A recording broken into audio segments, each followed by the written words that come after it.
What a bombshell from Elon. This is insane. Now, if you've been watching my channel for the last few months, you know I've overextended and liberalized the use of the word bombshell as well as unthinkable.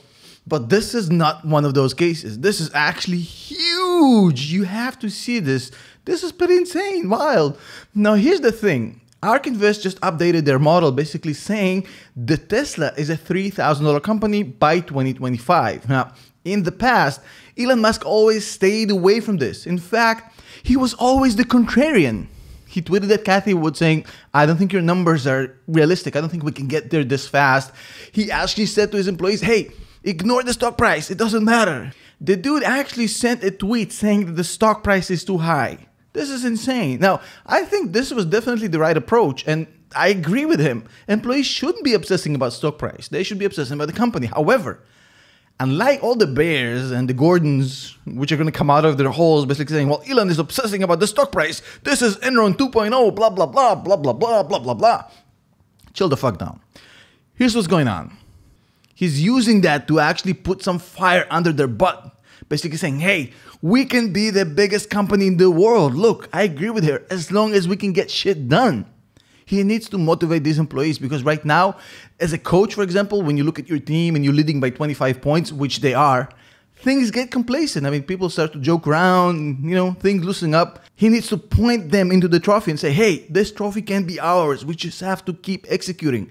Don't let up. Don't let up. And using the carrot in this place, basically showing, hey, this is the massive carrot we're about to get, is actually the right thing to do. Now, beyond the analogies into the sports world and the motivational aspects of it, he's allowed to actually engage with the target price every once in a while. We are talking about them becoming a $3 trillion company, which is something you actually is allowed to think about as the CEO and the founder. And I know a lot of people are going to say, well, Elon didn't found Tesla. Mother lover, he did. Come on, realistically, I mean, he's a co-founder at the very least. I mean, whatever Tesla was before he joined, I mean, this was a hobby company. Come on, let's be realistic. So anyways, by the way, just my opinion. Might be inaccurate, might be wrong, might be the ramblings of a madman. Not a financial advisor, just a guy on the internet. You have to do your own research. Find it for yourself. My opinion, I classify him as a founder. If you have a problem with it, well, you can go and do whatever you need to do to feel better about it. I don't give a shit. Now, here's the thing I want to show you. Tesla actually showed some numbers out of Norway, essentially first time ever overtaking VW as the best-selling EV in Norway.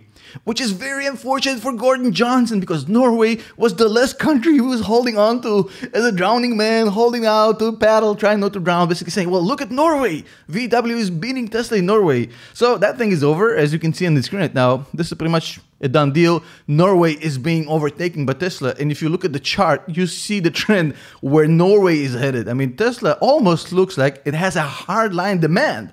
I've never seen it outside of a textbook. Maybe in the pharmaceutical world, in the pandemic, like this is a hard demand.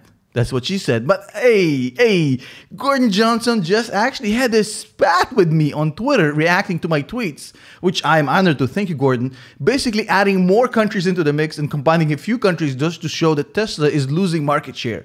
But to that, the only thing I have to reply is, hey, tipranks.com, look up his profile, see how well his predictions have been doing in the past few years. That's all I got to say about it. Shout out to Gordon, no hate. Everything is cool. Let's move on. Now, the next piece of news I want to talk about is Peloton. Peloton is in deep doo-doo. I mean, I know you guys don't care about Peloton that much, but I really like the company, and I think they do have a future. But right now, their usage has actually fallen 42% since April. This is insane. Out of the entire set of companies that were like pandemic-friendly, exercise at home, Peloton took the biggest hit. 42%! This is insane! Now, the reason being is because people kind of fail to understand what's the point, right? Now, obviously, this is a result of the reopening. We expected this, not as bad, but you have to remember Peloton actually had some bad PR over the last few months, so that explains it. But I guess if you don't have the budget for a Peloton, there's always such better alternatives. Now, I know a lot of people like to think of it as a treadmill with an iPad. I don't think that's the case. I compare it more, like I have this neighbor over here. His name is Boris Palich. Now, Boris Palich has a dog called Alpha. Now, whenever I run through his yard, that mother lover screams at me. It actually makes me run faster. Now, I've never ran faster in my life than when I run through his man's yard. I mean, this is insane. The dog is barking, he's running after me, he's waving with his cane. I actually get the boost. I mean, this is literally Peloton, but inside your house. If I could hire Boris Palich to stand around my house and yell at me, this would be cheaper than Peloton, but I think most of you can't. Now, unless you can find an old man with a garden and a dog, I think Peloton is a more realistic choice. That's why I think the price will go up. I think the usage rates will go up. I think that this is temporary. I really like the company, but hey, what do I know? I'm just a guy who likes to run through yards, run away from dogs for fun.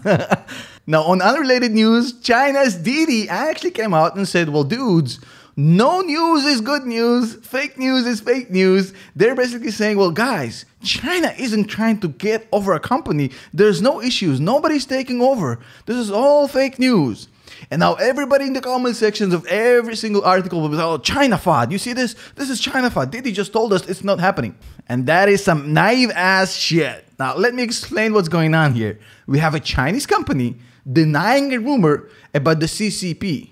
What is the interest of Didi executives to confirm this rumor? I'm sure most of them don't want to go to prison or a gulag or whatever they have in China, the equivalent. I mean, I wouldn't put too much weight and credibility on an announcement like this, which they have to do anyways. I mean, this is China. How much of a free speech you think they got? You think if this was true, they would come out and confirm it saying, well, we are the executives of Didi and yes, we're being nationalized secretly. I mean, what the fuck? I mean, are you guys that naive to believe that? I mean, if you still want to invest in Didi in China, go right ahead. I'm just seeing this and I'm laughing. This is like Russia 2.0. This is just, this is the lab for me to see through this. And of course, we have to talk about my favorite company of all times, Boeing, delaying more 787s because of a structural design defect, whatever makes it sound as if they don't have a shit company, which I think they do, in my opinion, my humble opinion.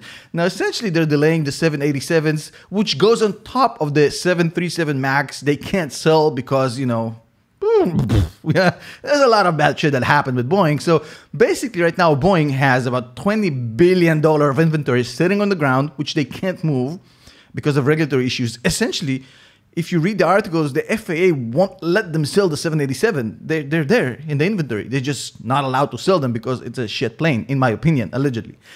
So they have 20 billion sitting on the ground. They just did like buybacks, like 30 to 40 billion dollars, and they had to take a huge loan to pay for this. So literally, this is a company that's not only bleeding money, it's a fucking gash. It's an open wound. Like, every day that goes by, they're losing like what, $5 million every single day that they don't sell these planes. This is one of the most horribly run companies I've ever seen in my life. I mean, this is probably a buying opportunity in 2027 when they get shit in order. I mean, this is insane. And of course, we have to finish the segment with the transitory inflation. Now, transitory inflation is the mantra of Jerome Powell, but a crack is beginning to form inside the Fed. The Dallas Fed is breaking away from the pack, basically saying, hey, we expect real estate and rents to go up even beyond next year, even beyond next year. There's no way that this is transitory. This is essentially what they're saying. Of course, the paper is extremely academic and there's no cursing and nobody's waving their hands like blah, blah, blah, blah, blah. But essentially what they're saying, if you read the article, which I'm going to put in the comment section, is that if you expect prices to go up over the course of 3 to 4 years, which they definitely expect, especially in real estate, that can't be transitory. So basically, we have the Dallas Fed coming out and calling BS on Jerome Powell and the official mantra of the transitory inflation. First cracks, I believe the first of many. There's no way in hell that this is transitory inflation. Everything is going up. It's not only about supply chain issues. Let me explain. But then again, I made a whole video explaining why Jerome Powell can't admit to it. He literally has to wait until February before he can actually breathe again. He can't. But the Dallas Fed doesn't have to wait until February. So this is the truth in my opinion. But again, whatever I know is whatever you know. You still have to do your own research. Just my opinion. Make sure you check out our Patreon page, $5 per month, and you'll be supporting the channel and participating in our weekly Zoom calls, which we have on Monday and Thursday. One coming up.